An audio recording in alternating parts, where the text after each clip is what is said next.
numéro 22, Louis de bénédiction.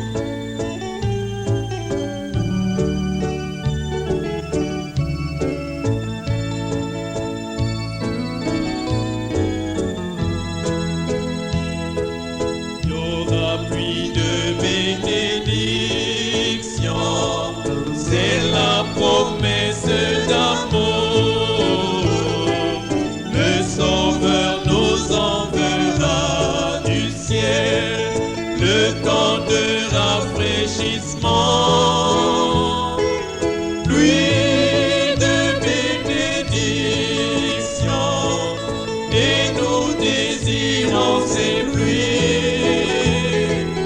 Les gouttes de grâce tombent autour de nous, mais nous réclamons les pluies. Il y aura pluie de bénédiction, précieuse et vivifiante, sur les collines, dans les vallées, le bruit d'une pluie abondante. Pluie de bénédiction, et nous désirons ces pluies. Les gouttes de grâce tombent autour de nous, mais nous réclamons les pluies. Il y aura pluie de bénédiction, Seigneur, envoie-nous ces pluies. Accorde-nous un rafraîchissement, viens honorer ta parole. Pluie de bénédiction, et nous désirons ces pluies. Les gouttes de grâce tombent autour de nous, mais nous réclamons les pluies. Il y aura pluie de bénédiction, puisse-t-elle tomber aujourd'hui. Comme à Dieu nous nous confessons, et nous invoquons Jésus. Pluie de bénédiction, et nous désirons ces pluies. Les gouttes de grâce tombent autour de nous, mais nous réclamons les pluies. Pluie de bénédiction, et nous désirons ces pluies. Les gouttes de grâce tombent autour de nous, mais nous réclamons les pluies.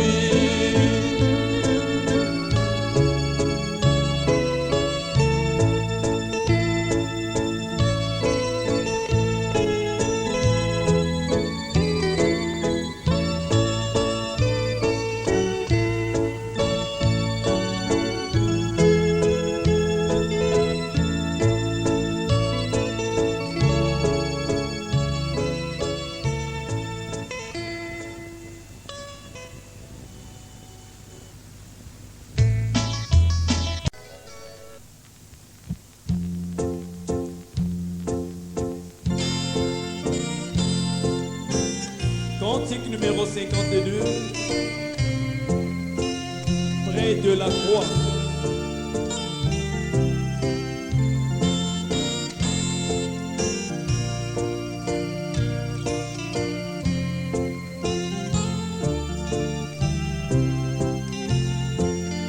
Près de la croix, garde-moi, la fontaine précieuse, gratuite et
avec tes ombres sur moi.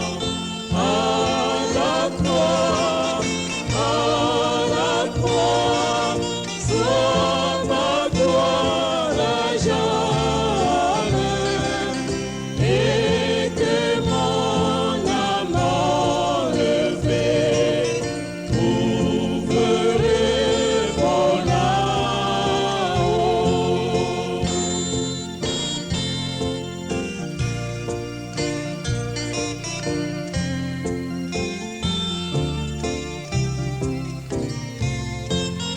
Près de la croix j'attendrai, veillant, croyant toujours, jusqu'au jour où j'atteindrai l'autre rive dorée. À la croix, sois ma gloire à jamais, et que mon âme enlevée trouve repos là-haut. À la croix, sois ma gloire à jamais, et que mon âme enlevée trouve repos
Observez la colombe et l'agneau. Voyez? Oui. Et si ça avait été quelque chose, et si ça avait été un loup qui s'était tenu là, eh bien, cet agneau n'aurait pas pu aller ou cette colombe. Dieu s'est représenté par une colombe, le plus doux de tous les oiseaux du ciel, et son fils par une brebis, le plus doux de tous les animaux de la terre. Vous voyez, l'oiseau pur des cieux, pas un corbeau, pas un vautour, mais une colombe. Pas un cochon, mais un agneau. Toute autre nature n'aurait pas pu s'harmoniser. Et remarquez que la colombe est descendue sur l'agneau. Elle l'a conduit, pas selon sa volonté à lui, mais de la manière dont le Père le conduirait. C'est ainsi qu'agit un vrai agneau aujourd'hui. Ô brebis du temps de Noël, ne savez-vous pas que Dieu ne conduit que par sa parole ? C'est là son bâton. Remarquez, rien ne se serait produit, mais Jean a dit, tous les autres ne l'ont pas vu, Mais moi, je rends témoignage que je l'ai vu. Il l'a présenté. Voici l'agneau de Dieu qui ôte les péchés du monde. Permettez-moi maintenant de présenter mon message de Noël, alors que je termine. Jésus-Christ, le même hier, aujourd'hui et éternellement, c'est ce même agneau. Il est tout autant l'agneau aujourd'hui qu'il l'était en ce temps-là. Il est tout autant ici qu'il l'était là-bas, car sa parole demeure la même. Là où 2 ou 3 sont assemblés en mon nom, je suis là au milieu d'eux. C'est exactement ce qu'il a dit. Il ne change jamais. Il est Dieu, la parole. Il ne change jamais. Il continue de donner de la nourriture à ses brebis et de les faire paître par son prophète berger. Sa nourriture de brebis, premièrement. Pas aux théologiens, à ses brebis. Comment les autres peuvent-ils manger cela? Mais les sages, remarquez ceci, mais les sages et les intellectuels, ces gens du monde qui sont très bien formés, continuent de vouloir dire qu'il existe un Père Noël. Et ils adorent toutes sortes de fictions et autres choses, parce qu'ils ne veulent pas l'accepter, lui, qui est la parole. Parce que dans leur dénomination, cela ne correspond pas à leur goût à eux, les bergers mercenaires de ce jour. Des mercenaires provenant de credo, dont l'objectif est de vous unir sous un seul bouc. Ne croyez surtout pas ces choses. Ils vous conduiront à l'abattoir. Écoutez le grand berger, qui est né ce mois-ci, il y a 1900 ans. Dans son message, tout là-bas, à un moment donné, se sont présentés les vrais bergers, qui savaient comment prendre soin des brebis. Remarquez, ils continuent de désirer ces choses. Tout comme à l'époque, ils ne l'accepteront pas aujourd'hui, parce que cela ne correspond pas à leur goût ecclésiastique. Ils changent la parole pour qu'elle cadre avec leur organisation. Ils refusent de prêcher la parole. Ils refusent.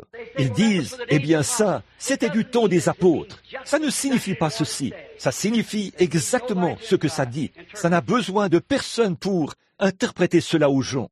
Maintenant, à cette heure, courbons la tête et notre cœur vers la poussière de la terre.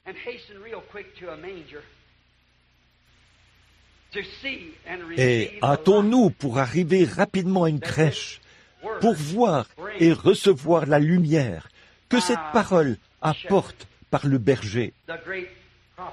Le grand prophète berger, Jésus-Christ, le Fils de Dieu.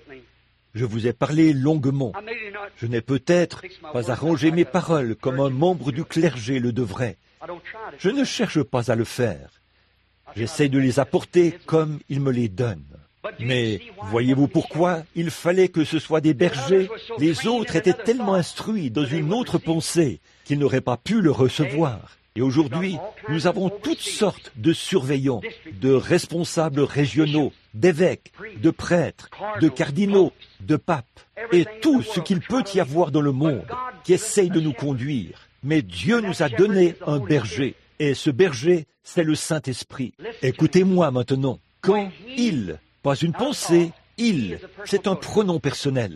Quand lui, le Saint-Esprit, sera venu, l'Esprit de vérité, il vous révélera ces choses que je vous ai dites et vous annoncera les choses à venir. Voilà le grand berger. Voilà le berger que Jésus nous a laissé. Et c'est le Saint-Esprit qui a écrit la Bible. C'est la Bible qui le dit. C'est poussé par le Saint-Esprit que des hommes d'autrefois ont écrit la parole. Maintenant, est-ce que le Saint-Esprit pourrait vous attirer vers un credo? Est-ce qu'il pourrait vous attirer vers quelque chose que cette parole ne dit pas? Eh bien, ce serait totalement impossible. Le Saint-Esprit serait un menteur s'il déclarait « Voici ce que vous devez faire ». Puis, déclarer ensuite « Non, c'était une erreur. Faites ce que l'Église vous dit de faire. » Maintenant, si vous avez écouté une chose ou une autre qui vous éloignez du vrai et authentique berger, qui vous conduira à la parole, le Saint-Esprit, vous n'avez pas l'expérience et vous n'avez pas le témoignage du Saint-Esprit dans votre vie, qui sont... Dieu est un seul. Dieu est le seul à avoir la vie éternelle. Et il est la vie éternelle. Et tout ce qui a eu un commencement aura une fin. Et si vous n'êtes qu'un membre d'Église, cela a eu un commencement. Mais la parole de Dieu n'a pas de commencement. Dieu n'a pas de... Et quand vous êtes né de Dieu, vous êtes né de la parole. Alors vous devenez un fils de Dieu. Votre nom a été inscrit dans le livre de vie de l'agneau avant la fondation du monde. Et vous, la couleur de vos cheveux, la couleur de vos yeux, et même votre silhouette, Dieu vous a vu avant la fondation du monde. Et il vous a vu en tant qu'être humain comme vous l'êtes.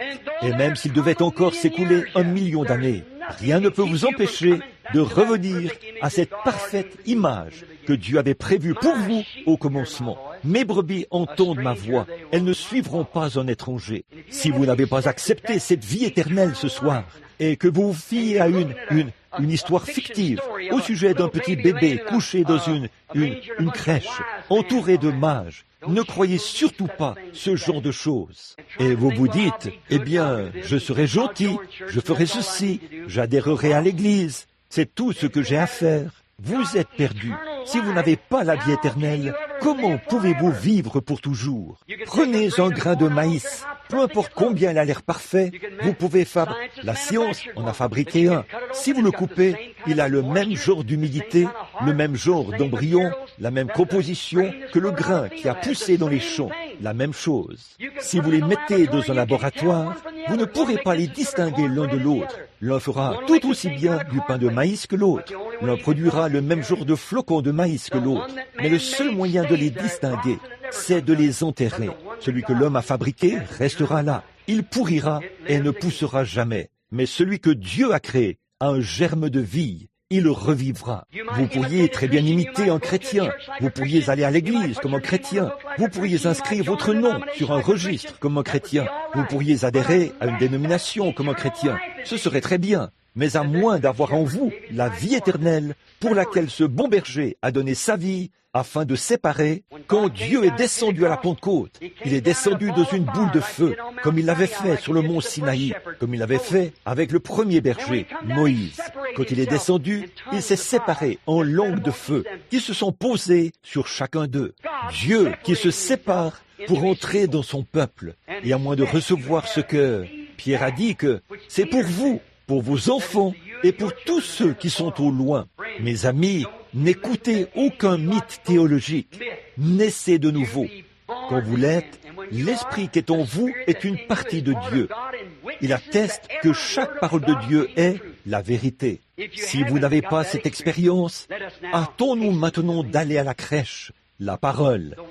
Hâtons-nous de consulter la Bible.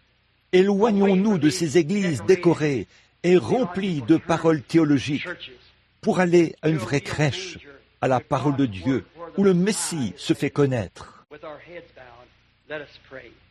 Alors que nos têtes sont inclinées, prions. Dieu bien-aimé, c'est tout ce que je peux dire en ce moment. Nous approchons de Noël. Les rues sont bondées d'hommes et de femmes, de garçons et de filles, qui se bousculent et se frayent un passage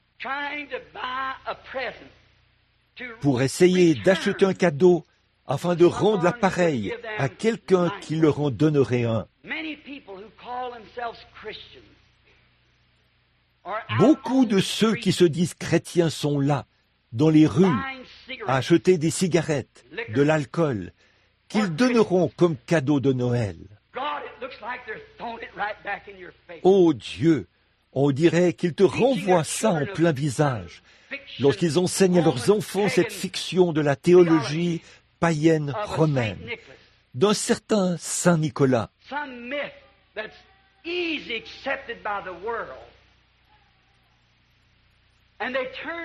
Ce mythe facilement accepté par le monde, et le rejette le vrai Christ de Noël, le vrai agneau. Ô Dieu, je te prie ce soir, alors que nous avons la tête tournée vers la poussière dont tu nous as tirés. Une fois, tu as dit à Abraham, le grand prophète berger, « Sors, Abraham, et compte les grains de sable qui sont au bord de la mer. » Et il a répondu, « Ils sont innombrables, je ne peux pas les compter. » Alors tu as dit, « Lève les yeux vers les cieux et compte les étoiles. » Et il savait que c'était impossible. Et tu lui as dit, c'est ainsi que sera ta postérité. Nous regardons ce message adressée à ce prophète berger, de la poussière de la terre aux étoiles du ciel. Et nous disons que quoique la mort soit dans notre corps mortel, pour nous ramener à la poussière, il existe une vie qui peut nous élever jusqu'aux étoiles.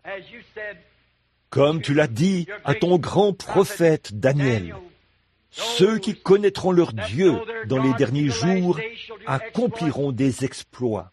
Et ceux qui auront enseigné la justice à la multitude brilleront avec plus d'éclat que les étoiles dans tous les siècles des siècles.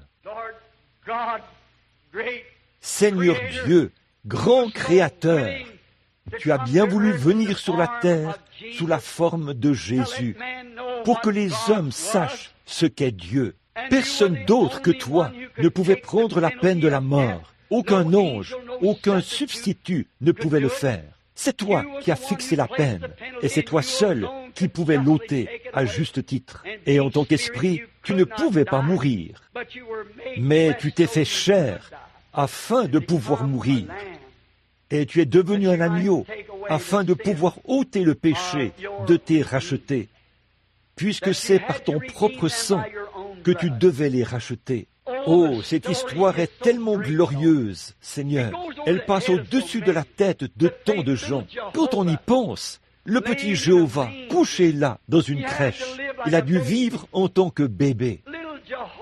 Le petit Jéhovah, né dans une étable. Le petit Jéhovah qui joue dans la rue avec des enfants. Le petit Jéhovah, adolescent. Le petit Jéhovah, écolier. Puis le puissant Jéhovah. Tu as joué tous ces rôles. Puis, il y a eu Jéhovah, l'agneau, Jéhovah, le prophète. Tu es passé par tout cela pour pouvoir souffrir la peine du péché et pour nous donner la vie éternelle. Pardonne-nous, ô Dieu, nous, pauvres créatures indignes de ce monde.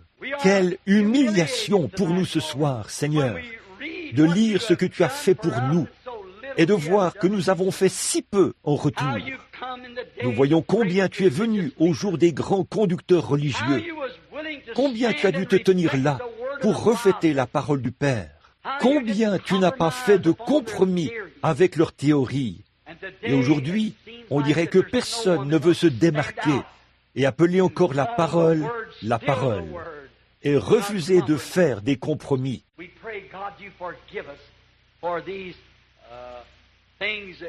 Nous te prions, ô Dieu, de nous pardonner pour ces choses que nous avons tant négligées. Accorde-nous ce soir dans nos cœurs, comme nous nous donnons à toi en tant que crèche. Et nous savons que chaque fois que le Christ crucifié est accepté, il y a une nouvelle naissance. Il y a une brebis qui naît. Il y a au ciel des anges qui chantent des cantiques. Lorsqu'un pécheur se repent, les anges chantent de nouveau. Nous prions, ô Dieu, que s'il y en a ici ce soir qui ne te connaissent pas comme le vrai cadeau de Dieu, comme leur sauveur personnel, pas seulement par une conception mentale, mais par une nouvelle naissance, naître de ton esprit. Puisse-t-il recevoir cela maintenant même, Seigneur, alors que nous avons la tête inclinée. Et s'il y en a un, Seigneur, qui ne l'a pas fait, puisse son cœur se remplir de joie maintenant et trouver, comme les bergers d'autrefois, dans la crèche de son cœur, la parole, le Messie, qui lui sera confirmé comme étant le Saint-Esprit, le grand berger de ce jour. Nous le demandons au nom de Jésus. Alors que nous avons la tête inclinée et le cœur aussi, je l'espère, voudriez-vous, mon cher frère, bien que vous soyez membre d'Église, et j'espère que je ne vous ai pas blessé en disant ce que j'ai dit. Il n'y a pas de mal à faire partie d'une Église. Nous sommes censés en faire partie. Mais, ô frères, ne vous limitez pas à ça. Il faut que vous naissiez de nouveau. C'est ce que le grand prophète berger a dit. Il faut que vous naissiez de nouveau. Il a dit à un théologien. Il faut que tu naisses de nouveau. Et quand vous êtes né de nouveau, ce n'est pas simplement parce que vous croyez. Ils disent, vous naissez au moment où vous croyez. Mais la Bible déclare, le diable croit, lui aussi. Donc, remarquez, ce n'est pas ça. C'est une expérience. Vous dites, eh bien, j'ai mené une bonne vie. Les apôtres aussi. Mais ils n'ont pas été nés de nouveau avant d'avoir reçu le Saint-Esprit. Ils n'ont même pas été convertis avant d'avoir reçu le Saint-Esprit. Vous vous souvenez du soir qui avait précédé la trahison, ou le soir de la trahison. Juste avant que la trahison ait lieu, Jésus a dit à Simon-Pierre, « Quand tu seras converti, affermis tes frères. » Et pourtant Pierre l'avait suivi pendant 3 ans et demi. Il avait même chassé des démons et guéri les malades. Il avait prêché l'Évangile. Mais jusque-là, selon la parole, il n'était même pas converti. Maintenant, voudriez-vous recevoir ce genre de messager dans votre cœur ce soir? Si vous voulez vraiment cela, peu importe ce que quelqu'un d'autre dit, c'est vrai, mon frère, ma sœur, je sais que c'est vrai. Voudriez-vous, alors que toutes les têtes sont inclinées et tous les yeux fermés, pas vers moi, je ne suis qu'un homme, votre frère, mais vers Christ, levez la main pour dire, je crois cela, et je veux vraiment de ce Christ dans mon cœur, le vrai Christ de Noël. Voudriez-vous lever la main maintenant? Que Dieu vous bénisse. C'est bien. Que Dieu vous bénisse aussi. Que Dieu vous bénisse. Oh, il y a des mains partout. Puisse cela se produire, frère. Puisse cela se produire, sœur. Puisse cela se produire, mon ami. Soyez remplis de l'Esprit de Dieu. Ce que n'importe qui d'autre dit, qu'est-ce que ça change? Souvenez-vous, c'est votre vie. Il se peut que nous ne soyons même pas sur la terre demain matin. Nous n'avons aucune assurance d'être en vie, pas plus que nous n'en avons du souffle que nous avons maintenant dans nos narines. Il se peut que nous ne puissions plus jamais respirer, à moins que ce soit par la grâce de Dieu. Et à quoi cela sert-il? Peu importe combien vous avez mené une bonne vie, et ce que Jésus a dit, si un homme ne naît de nouveau, il n'entrera point. Bon, je sais ce qu'est la nouvelle naissance, selon les terminologies, mais observons simplement ce qui s'est passé dans la Bible quand ils sont nés de nouveau. Pierre était un croyant, les apôtres étaient des croyants, mais ils ne sont nés de nouveau qu'après que le Saint-Esprit est descendu sur eux à la Pentecôte. Eh bien, les gens se demandaient ce qui leur était arrivé, et Pierre a dit, en présence de tous les autres, « Hommes israélites, sachez ceci, Jésus de Nazareth, cet homme à qui Dieu a rendu témoignage devant vous par des signes, des miracles et des prodiges, qu'il a opérés par lui, celui qui était connu d'avance, selon un dessein arrêté, vous l'avez fait mourir par la main des impies. Dieu l'a ressuscité, et nous sommes ses témoins. Il a répandu ce que vous voyez et entendez maintenant, et c'est conforme aux Écritures. Et quand ils ont entendu cela, ils ont eu le cœur vivement touché, et ont dit, « Hommes, frères, que pouvons-nous faire pour être sauvés? » Pierre leur a dit, « Repentez-vous. » Maintenant, mes amis catholiques qui sont assis ici, j'en connais 4 ou 5 qui sont assis ici. J'en discutais avec votre prêtre, peut-être pas votre prêtre, mais un prêtre catholique. Il a dit, Jésus a donné à l'Église le pouvoir de pardonner les péchés. Ceux à qui vous pardonnerez les péchés, ils leur seront pardonnés. Ceux à qui vous retiendrez les péchés, ils leur seront retenus. C'est vrai, mais observons la manière dont il a procédé, la manière dont les apôtres ont suivi son ordre. Pas la manière dont le prêtre procède aujourd'hui. Mais comment le premier prêtre, si vous voulez l'appeler ainsi, Pierre, celui qui avait les clés du royaume, comment a-t-il dit de le faire? Il a dit, repentez-vous et que chacun de vous soit baptisé au nom de Jésus-Christ pour le pardon de vos péchés. Et vous recevrez le don du Saint-Esprit, car la promesse est pour vous, pour vos enfants et pour tous ceux qui sont au loin, en aussi grand nombre que le Seigneur notre Dieu les appellera. Et si Dieu continue d'appeler, la même expérience est pour vous, si vous suivez la même ordonnance. Si cette assemblée croit cela, alors que vous avez la tête inclinée, dites « Amen ». Alors, tout ce qui n'est pas exactement comme cela, c'est contraire à la parole, et ce n'est pas selon le berger. Seigneur Jésus, ils sont entre tes mains maintenant. Je prie que chaque cœur qui s'est ouvert ce soir et qui n'a pas le Christ, le Messie, et Christ est la parole ointe rendue manifeste. S'il y a des cœurs ouverts ici ce soir, qui n'ont pas ce Messie, le vrai cadeau de Noël, le seul véritable cadeau de Noël qui soit, que Dieu a donné au monde. Et il a annoncé au monde par des bergers l'annonce de son agneau, celui qui fait l'expiation du péché. S'il y a un cœur ouvert ce soir, place dans ce cœur, Seigneur, la parole du Messie d'aujourd'hui. Nous te les confions au nom de Jésus-Christ, ton Fils. Amen. L'aimez-vous? Croyez-vous en lui? Cherchez premièrement le royaume de Dieu et sa justice. Toutes les autres choses vous seront données par-dessus. Mes amis, avant de terminer la réunion, je tiens à dire ceci. Bien des fois, je suis tellement mal compris. J'ai un message de Dieu et je dois proclamer ce message en dépit de tout. Je sais que c'est mal compris. S'il n'était pas mal compris, alors ce ne serait pas le message de Dieu. Ça ne pourrait pas l'être. Il existe trop de scrupules aujourd'hui pour que cela ne soit pas mal compris. Je crois que Dieu a des hommes dans chaque dénomination et dans chaque organisation du monde. Et ce n'est pas que je sois contre mes frères. Je suis venu ici à Tucson il y a 3 ans et j'ai eu une réunion avec vous, les prédicateurs, chez frère Gilmore. Et on m'a demandé si je venais ici pour commencer une église. J'ai dit, non monsieur, je suis venu ici pour vous aider. Mais personne ne m'a encore sollicité en 3 ans. Mais quoi qu'il en soit, je suis ici pour vous aider. Je suis ici pour vous donner un coup de main, pas pour faire partie de vos organisations, mais pour vous donner un coup de main, et être de tout cœur avec vous par rapport à la parole de Dieu, pour essayer de prêcher l'Évangile à chaque âme perdue et à chaque personne qui est dans le besoin et qui pourrait entendre le son de nos voix. Je m'offre à Dieu ce soir, de tout mon cœur, de tout mon être. Je n'ai pas grand-chose à donner. Je ne peux pas apporter d'encens, de myrrhe et d'or, parce que je n'en ai pas. Mais tout ce que j'ai en moi, cette vie que Dieu m'a donnée, je la lui consacre de nouveau ce soir, sur la crèche de sa parole qui est dans mon cœur. Et je lui promets de m'en tenir à cette parole aussi fidèlement que possible, s'il m'accorde de vivre une année de plus, de la prêcher entièrement et de la croire entièrement. Ô Dieu, viens-moi en aide. Voulez-vous faire la même chose avec moi?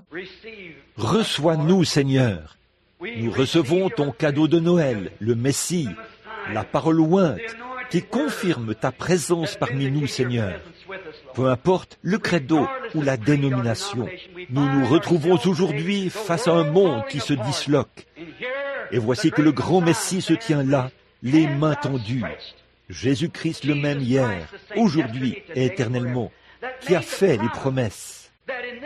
Qu'en ces derniers jours, l'Église serait tellement organisée qu'elle irait dans l'Odyssée. Et nous le voyons aujourd'hui, Seigneur. Que pouvons-nous faire, Dieu bien-aimé? Qu'est-ce que je peux faire? Aide-moi, ainsi que ces autres bergers, Seigneur, partout dans le monde, ces bergers de la parole, pour proclamer la parole, Seigneur. Cette prochaine année, viens-nous en aide, Seigneur. Nous te prions. Donne-nous de ton amour, de ton esprit et de ta lumière. Nous nous consacrons ce soir à ta parole et à ton appel. Au nom de Jésus-Christ, nous recevons ton cadeau de Noël, la parole de Dieu faite chair en nous. Amen. J'aime les cantiques de l'Église. Paul a dit dans la Bible, « Quand je chante par l'Esprit. Quand je prêche par l'Esprit.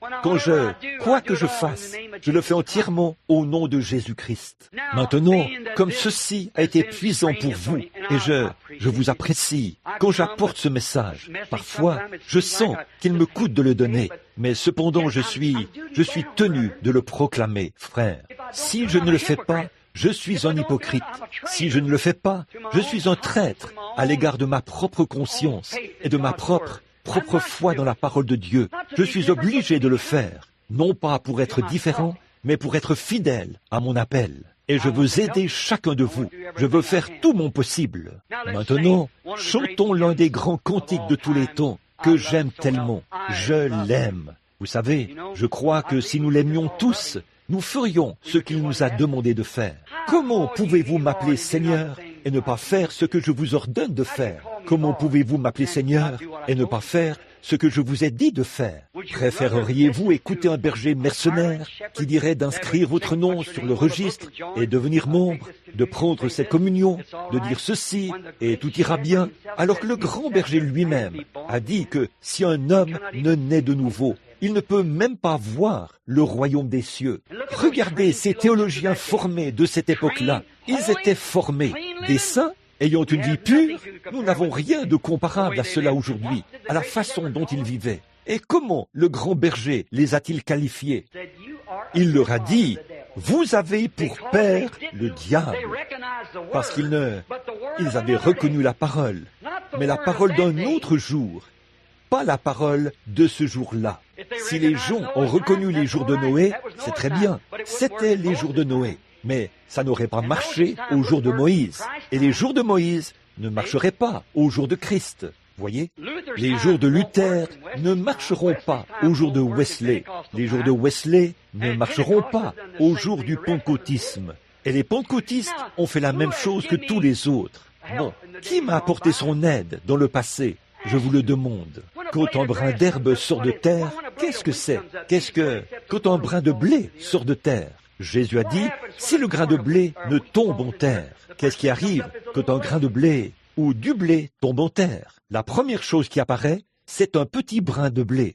Ce n'est pas exactement comme le grain qui est tombé. Observez la nature. Ce n'est pas exactement comme le grain qui est tombé, mais c'est ce qui porte la vie du grain. Ce qui est venu, c'est un fidèle qui vient d'écrire ce livre célèbre. Le Dieu silencieux a dit, comment est-ce possible qu'un Dieu capable d'ouvrir la mer Rouge reste là pendant les 1000 ans de l'âge des ténèbres, à voir de petits enfants se faire dévorer par des lions, des gens se faire suspendre à des croix et se faire tuer dans des arènes et tout, sans jamais ouvrir sa bouche? Vous voyez, la parole est une révélation. Ce blé, quand ce vrai blé a commencé au début, il a manqué à ses devoirs envers Dieu. Et finalement, un blé est venu, qui était un véritable reflet de Dieu. Il a reflété toute sa parole, dans la mesure où il était la parole. Puis Dieu lui a donné une épouse à la Pentecôte.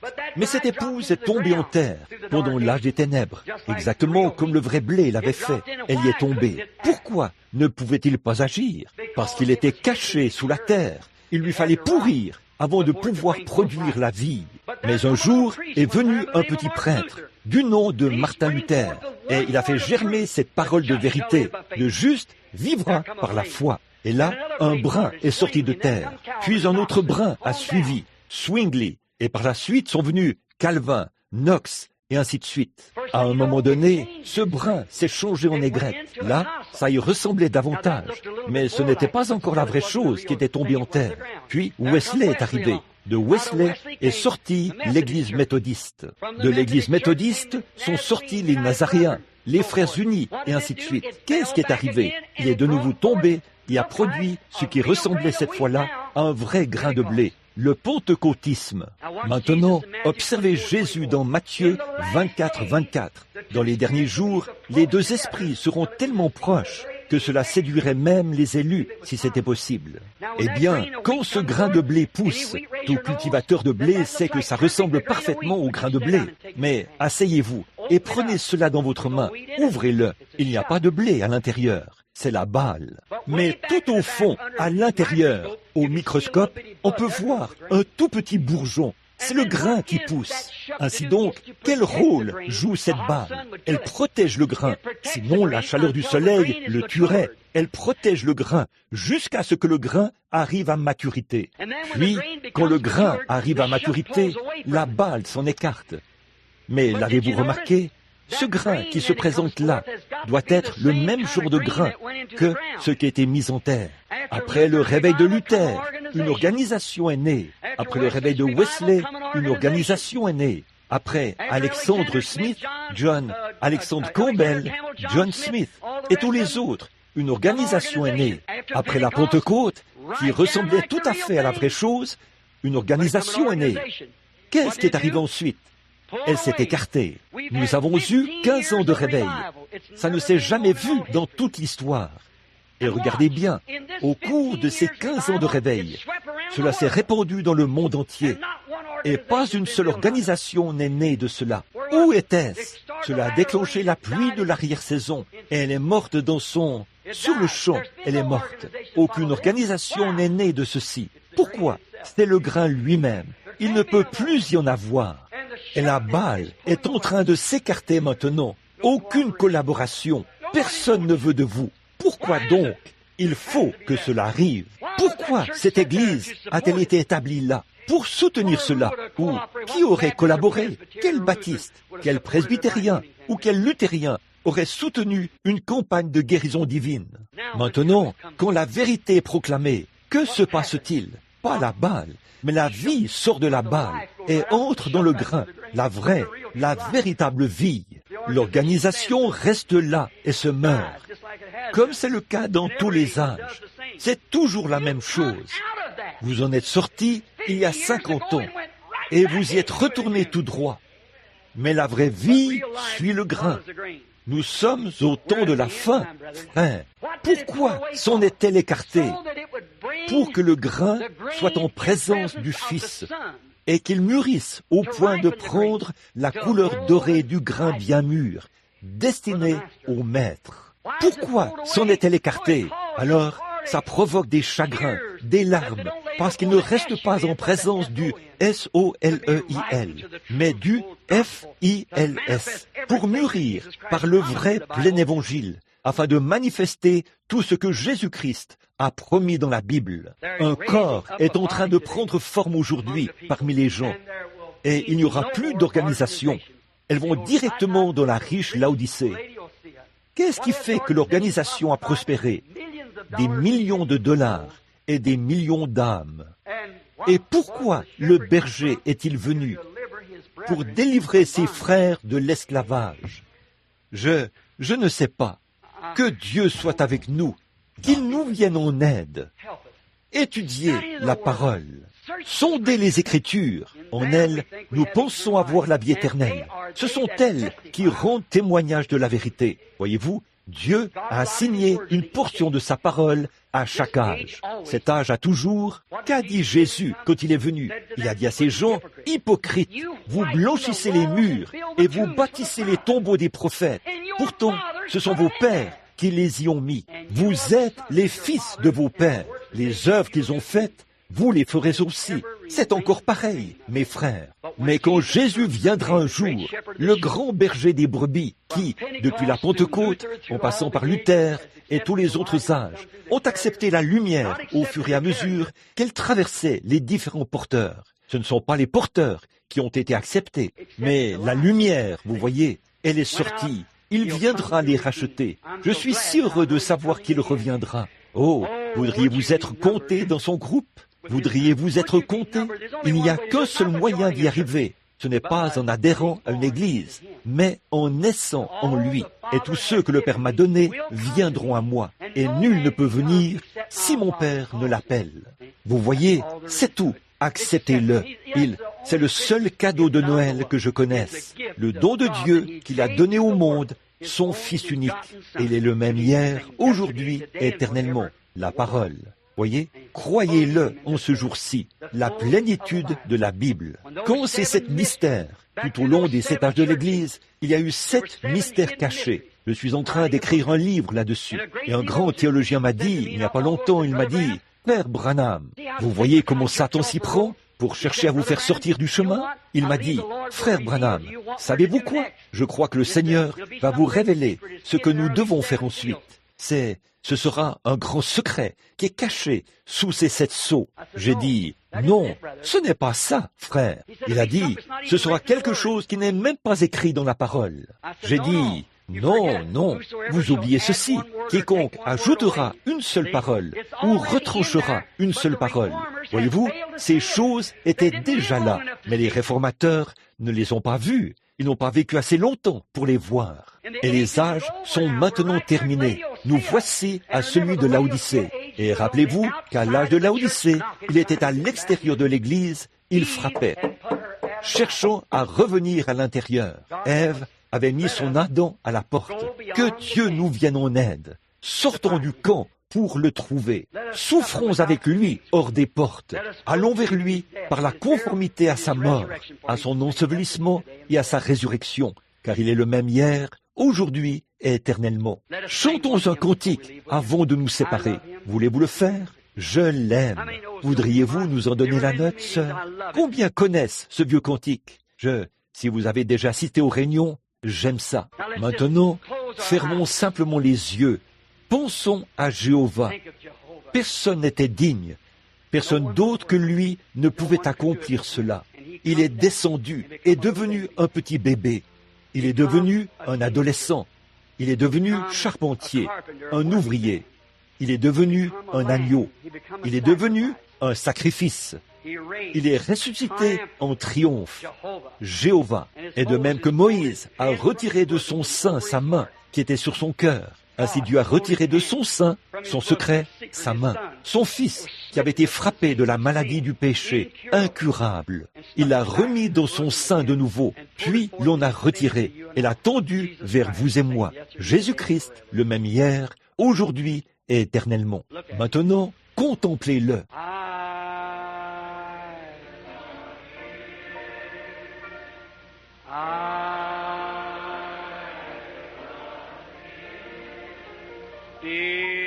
Because he first loved me and purchased my salvation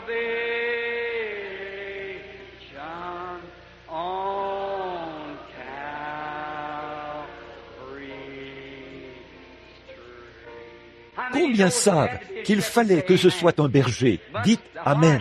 Il fallait. Pourquoi un berger? Il le fallait. Maintenant, pendant que nous chantons de nouveau ce même couplet, tendez la main par-dessus la table. Il y a des méthodistes, des baptistes, des luthériens, des presbytériens, des catholiques, et tous ces gens qui sont assis ici ce soir. Serrez-vous la main et dites, compagnons dans le voyage, je suis si heureux d'être ici avec vous ce soir. Dites-leur quelque chose. Dites que Dieu vous bénisse. Alors que nous nous serrons la main maintenant. Alors que nous le chantons de nouveau maintenant.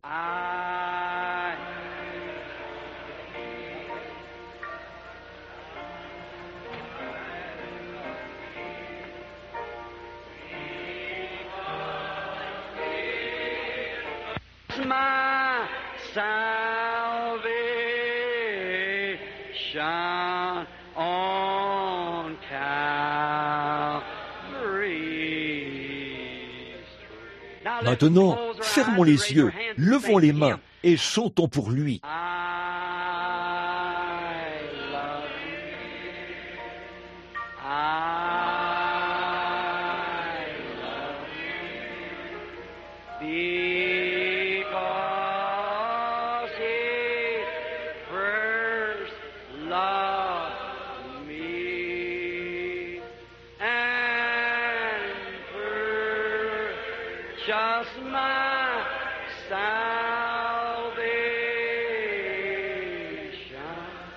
on Calvary's tree. Et là, Dieu est sans forme. Alors, courbons la tête et fredonnons-le maintenant, comme de petits enfants. Vous êtes les enfants de Dieu. Ne regardez pas à ce que le monde pourrait penser. Vous êtes en train d'adorer maintenant. Vous adorez Christ. Just bow your heads and hum it.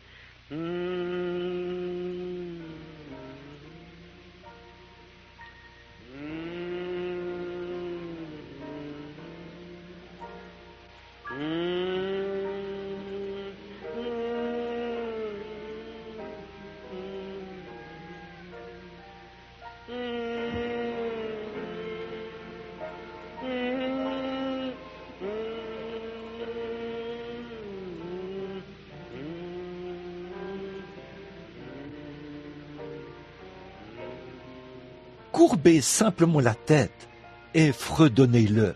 Ne vous sentez-vous pas tout récuré? Un peu comme si quelque chose a effacé tous vos doutes et ôté de vous tout ce qui est du monde. Vous sentez-vous ainsi? Levez la main. Je me sens tout récuré. Je me sens différent. J'ai l'impression d'avoir mangé de ses mains. J'ai, comme le témoignage que ce frère a donné ici, la nourriture du berger, la nourriture de brebis. C'est ça, la parole. Les brebis de Dieu se nourrissent de sa nourriture. L'homme ne vivra pas de pain seulement, mais de toute parole qui sort de la bouche de Dieu. Et la voici, la Bible. Nous nous nourrissons de chaque parole, pas seulement de quelques-unes des paroles, mais de chaque parole qui sort. Oh, ça vous fait l'aimer, n'est-ce pas? De penser que nous avons maintenant la vie éternelle. Ce n'est pas que nous le serons, c'est maintenant que nous sommes les fils de Dieu. Ce n'est pas que nous le serons, nous le sommes maintenant. Et nous sommes assis ensemble dans les lieux célestes en Jésus-Christ. La grande télévision témoigne qu'il y a une onde éthérée qui permet de voir les gens, la personne voyageant autour de la terre, par le biais de l'écran de télévision, la glorieuse parole de Dieu, l'Esprit de Dieu qui prend la parole de Dieu, reflète Jésus-Christ dans les lieux célestes, à ses brebis, et montre qu'il est le même hier, aujourd'hui et éternellement. N'est-il pas merveilleux, merveilleux? Que Dieu vous bénisse. Maintenant, levons-nous un instant. Avez-vous prévu quelqu'un pour prononcer la bénédiction? Maintenant, souvenez-vous, à Noël, adorez le Seigneur Jésus. Adorez-le dans la puissance de sa résurrection. Et si jamais je peux vous être utile, à vous, à votre pasteur, à votre église, ou quoi que ce soit d'autre, la nuit ne sera jamais trop sombre. La pluie ne sera jamais trop forte. L'autre soir, il y a une dame qui se trouve ici. J'étais tellement occupé à prendre les malades et tout, au point que il y avait une femme de 80 ans et quelques qui avait perdu la raison. Et elle pensait qu'elle avait accouché d'un enfant ou quelque chose comme ça. Elle avait perdu la raison. Et du bureau, Billy m'a appelé et a dit, « Papa, peux-tu » J'ai dit, « Je ne peux pas en ce moment. Il y a des gens. Je ne peux vraiment pas le faire. » Il a dit, « Papa, peux-tu aller en prière? Je leur dirai que tu es en train de prier. » J'ai dit, « Oui. » Et à l'instant même, elle est revenue à elle. Elle s'est endormie et elle s'est réveillée ayant toute sa tête. Elle a mangé un souper complet de poulet. Elle avait recouvré son bon sens. Quelqu'un en a témoigné ici il y a quelques instants. Frère Mac, je l'ai vu quelque part ici, dans l'église tout à l'heure. Le voici, c'est l'un des pasteurs locaux, un très cher frère. Et j'ai toujours aimé frère Mac, depuis mes débuts dans le ministère. Puis, je l'ai rencontré, j'étais tout là-haut en Colombie-Britannique. C'est juste pour vous montrer que Dieu est à l'œuvre, pour que tout concourt au bien. J'étais déjà assis sur un cheval et je retournais dans les régions sauvages où j'avais conduit tout un groupe d'Indiens à Dieu. Ils étaient tous convertis et avaient reçu Jésus. Et par la prophétie qui avait été donnée au jeune Indien qui avait perdu son poney il y a 2 ans, lui indiquant où il le trouverait, à quelle distance il serait et où se tiendrait le poney. Sa mère se mourait d'une crise cardiaque. Elle avait été guérie et sauvée. Et ce garçon, quand il est arrivé là et qu'il l'a vu, il a su son cheval a été retrouvé exactement tel qu'on le lui avait dit et tout. Il n'y a pas une seule parole que le Seigneur ait prononcée. Je vais demander à n'importe lequel d'entre vous, l'avez-vous déjà entendu dire quoi que ce soit qu'il m'a demandé de vous dire et que cela ne se soit pas accompli mot pour mot? Si c'est vrai, dites Amen. Voyez, tout à fait. Cela n'a jamais failli. Pas une seule fois. Frère Mac était à l'article de la mort. Et s'est trouvé que sa femme, appelée Billy, la femme de mon fils, et lui a demandé où j'étais, cette charmante petite dame, et sa femme. Et elle, et ma belle-fille a dit, il est très loin dans le nord, de la Colombie-Britannique à la chasse. Et ce matin-là, pour une raison ou pour une autre, je ne parvenais pas à sortir avec ce cheval. Puis Billy a dit, je pense que je vais de nouveau téléphoner à la maison. Et il s'est rendu au poste pour téléphoner. Et voilà qu'ils sont revenus en courant. Et ce petit Indien se tenait là, celui qui avait le poney. Et il a dit, frère Mac est à l'article de la mort, et on t'appelle. Je suis descendu du cheval, je suis allé dans les bois et je me suis agenouillé. J'ai dit, Dieu bien-aimé, tout là-bas, à 5000 kilomètres de l'autre côté du pays, dans l'État ensoleillé de l'Arizona, à Tucson, se trouve mon frère. Il est à l'article de la mort. Veux-tu lui venir en aide? Quelque chose m'a dit, tout va bien. Quand je suis venu voir frère Mac l'autre jour pour lui parler, je lui ai demandé à quelle heure ça s'est produit. Et c'était exactement à l'heure où nous nous sommes mis à prier. Oh, n'est-il pas merveilleux? Il est le même hier, aujourd'hui et éternellement. Je suis si heureux de savoir que je vis dans la présence du roi. Courbons la tête maintenant. Il y a ici un précieux petit frère, un frère missionnaire, un de mes amis, un membre des Assemblées de Dieu, un précieux petit frère qui est là. Je l'appelle Creechy. Il a dit de si belles choses. Frère Creech, je vous appelle ainsi. Je ne sais pas quoi dire. Vous êtes mon frère et mon compagnon de service dans les tribulations de Jésus-Christ en ce dernier jour. Que Dieu vous bénisse. Je pense que frère Tony a dit que c'est vous qui êtes censé terminer la réunion à ce point-ci, pendant que nous courbons la tête. Très bien, venez.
Espoir de la terre, joie du ciel.